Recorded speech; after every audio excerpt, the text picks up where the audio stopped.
Transhumanism, it was a term that really took on meaning, I would say, in the late 90s, but even going back to 1995. And this was a covert plan funded by Bill Gates, BlackRock, many organizations to, in the future, create a AI-based humanoid. Okay, transhumanism means the conversion of a human into some other species by man, okay, but not by God.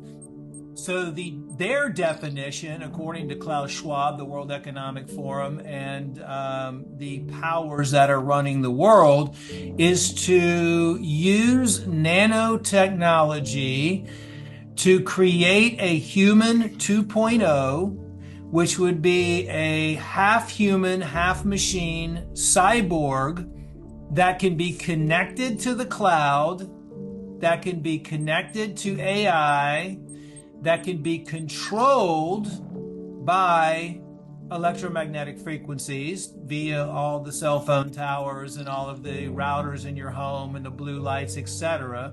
So basically, it would be a human that has self-replicating, self-assembling nanotechnology within its system that can receive messages, that can transmit messages, that they would have full control over what you're doing, your mental state, your physical state, and your spiritual state. So in my personal opinion and many others, it's a full takeover. Now, this is not to say that they're going to win and do this, but this is their plan. And you can read about it online. You can pull it up if you go to DuckDuckGo or even Google. You can just type in, Ray Kurzweil and, all of the individuals' plans of taking over humanity. And it's more of a way to control you, okay? They want full control over the earth. They want full control over man. They want full control over everything. So that's basically what the transhumanism agenda is all about. They're using lipid nanoparticle technology. They're using unseen things. They've got to the point now where they can do things without us even seeing it, feeling it, hearing it, touching it, smelling it, anything. And we've been identifying these things under the microscope. And there's hundreds of patents on this stuff. There's hundreds of documents on this stuff, on polymers, on yeast being able to produce polyethylene glycol, the mesogens, the wide body area network that they're tapping into, the graphene hydroxide, the graphene oxide they're using, the microplastics, the inorganic minerals that people are accumulating in their system, the amount of metals people have in their system, the antennas and the micro robots that are forming. We're even identifying now synthetic red blood cells. How do we know they're synthetic? Because we can put fire to the screen and our normal red blood cells will burn away. And then there's red blood cells that are left there. So they've been working on synthetic red blood cells since they finalized it actually around 2020. They've been able to create synthetic red blood cells. And guess what they've used to do that? They used yeast to do that. They used S. cerevisiae, brewer's yeast, which is the yeast that we've been studying the most, which is able to hold graphene oxide, graphene hydroxide. It's able to, basically everything that we're talking about right now. Granted, this is a lot of could be fearful and scary stuff. But if we understand what they're doing and how they're doing it, then behind the scenes, we can work on ways to protect your body and detoxify and to neutralize and to get rid of all these things. So you can choose. Do I want to turn into a robot or do I not want to turn into a robot? So all in all, with all that stuff being said, I would say that we are in good times. I don't think I know that we are winning. We are in a transformational great awakening process right now, which God is shaking everything up, and that's fine. We all have to go through pain and trauma and suffering to get to the other side, to transform. Don't get down on it. If you're going through pain or if you're going through trauma or you're going through suffering or anyone in your family is, ask the question. Why is this? What am I supposed to learn from this? How can I improve? Now, when you ask those questions, the answers will come to you. If you go, I'm going to take my mom to the doctor, the medical doctor, you're giving away your powers. That's the situation that we're in right now. The reason why people have so much pain and trauma and suffering, because they've been giving their powers away their whole life. To transform, you have to take back your self-confidence. You have to take back your health. You have to take responsibility for your own life instead of saying, blaming that doctor for not getting you better. Now is the time of the great awakening and the great transformation, but it all starts from within, not from without. The biggest thing for me, the biggest concern is the stealth part of it. The stealth, like you don't see it coming. You don't feel it. It's just, it's there. And we're starting to see that in people's blood, whether they got the bioweapon shot or not. And to me, it's that aspect of it's just going to come up out of nowhere. And right now, everybody even talking about all this nanotech and this transhumanism stuff, we're being labeled as crazy conspiracy theorists. The gluten, the alcohol, the sugar, will ferment inside your body, and they are feeding the yeast with the sugar.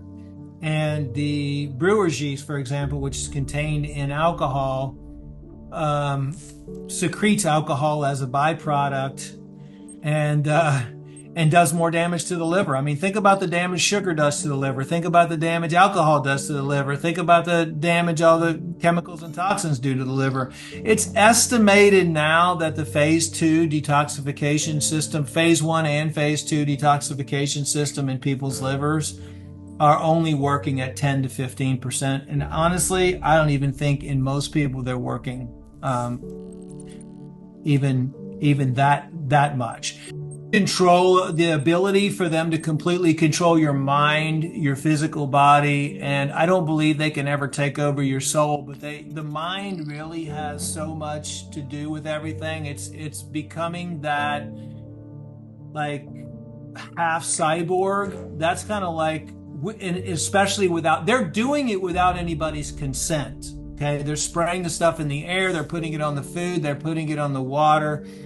And really, my biggest concern when I started looking at Sabrina Wallace's research, she's the whistleblower that came out that's been in this industry for over 30 years. And she started releasing documentation of dating back to 1995, 1999, where they, did all the studies on people and on animals, to where they could completely take the thoughts out of their mind and infuse whatever thought they wanted into the people's brain. Whether it was a suicidal thought, they could actually create disease, they could create depression, they could create anxiety. Most of the things they were creating were negative. There wasn't much research on them creating frequencies of love and positive thoughts, but they were able to literally control movement too. They were able to control rats through a maze just by having the nanotechnology inside their body. And they were also able to gather all the information, your cellular memory, your DNA, all that just through what they call the wide body area network. And now they have the medical body area network as well. So, I mean, to me, it was just like shocking to know that they're that far ahead of the game, and me asking the question, like, what in our life right now is not engineered? It takes you years and years and years of poisoning your body to get sick. And everybody just expects this fast, easy, take a pill kind of a thing and they're going to recover. No, it takes you taking responsibility since you poisoned yourself and got yourself in a situation. I mean, I'm not saying that, but ultimately you are to blame. Of course we are.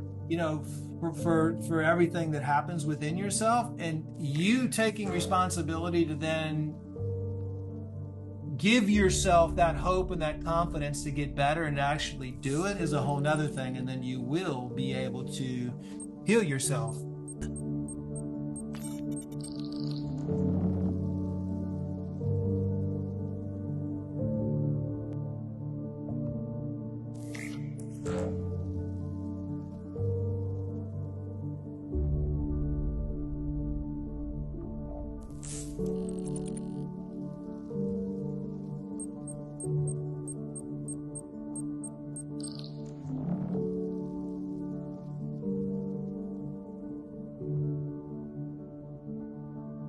we are entering a new era now, this IT bio-nano era, where increasingly through the use of nanotechnology, which has been developed over the course of the last 15, 20 years or so, it becomes possible to hook human bodies up to an external control network and interface with human bodies directly through EMF, for example.